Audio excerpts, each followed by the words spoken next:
So, fully and rapidly reusable rockets is considered by many to be the holy grail of rocketry.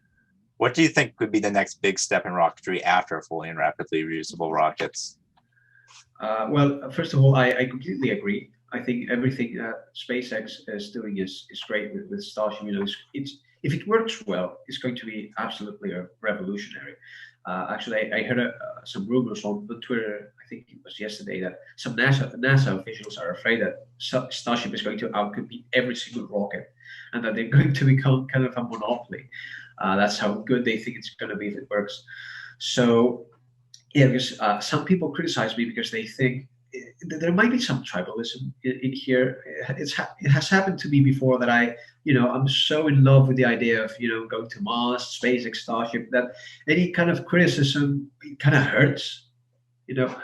And some people perceive me as a critic or something because I think the SpaceX plan needs to change in this kind of small way, and then implement this whole thing that's not. I'm not changing. Most of Mars Directory is not changing SpaceX's plan, but actually expanding it.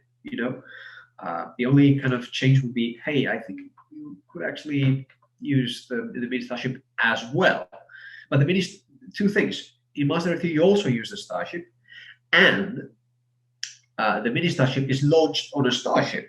So, like, Starship is absolutely crucial in any way. And I also made a version with only Starships, which I think is more complex. And I think developing the mini Starship would be worth it. But Mars Direct 3 also works without the mini Starship. But the next step after fully reusable rockets, I think it's going to be launching from other planets. Because for some time, there's going to be incremental improvement in fully reusable rockets. There's going to be decent improvement there. Then some on-orbit assembly of larger things that could not be launched in one launch. The next step is getting rid of the Earth's gravity well, which is huge. So if you start having a decent basis on the Moon and Mars, and you start launching stuff from there, that's a lot easier in terms of delta V. So you could get a lot more mass further away.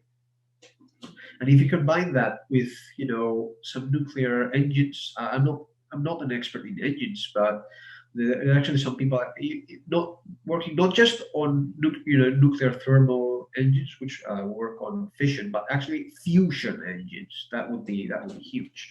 So I cannot predict the evolution and development of those kinds of engines. It also depends quite a lot in how much investment goes into that, as with everything.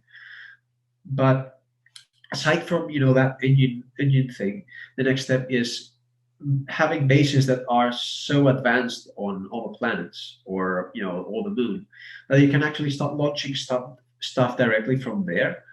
And if the economy starts revolving around mining the asteroids, Mars is closer to the asteroid belt, and it has almost no atmosphere to slow the vehicle down by launches, and the orbital velocity and the escape velocity are lower. So everything is better by launching from Mars and then launching from asteroids. But that's, as the audience can imagine, that's quite a lot in the future. So there's going to be a lot of time before we have something as revolutionary as fully reusable vehicles. Those are, I think, the next steps.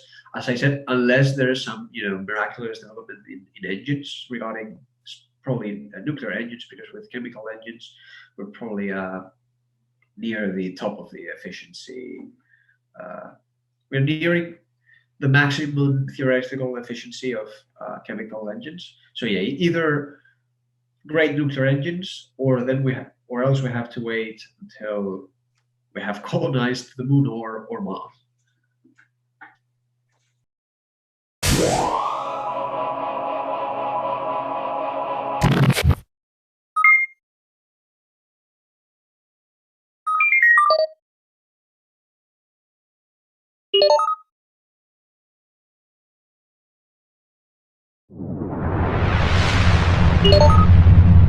Pretty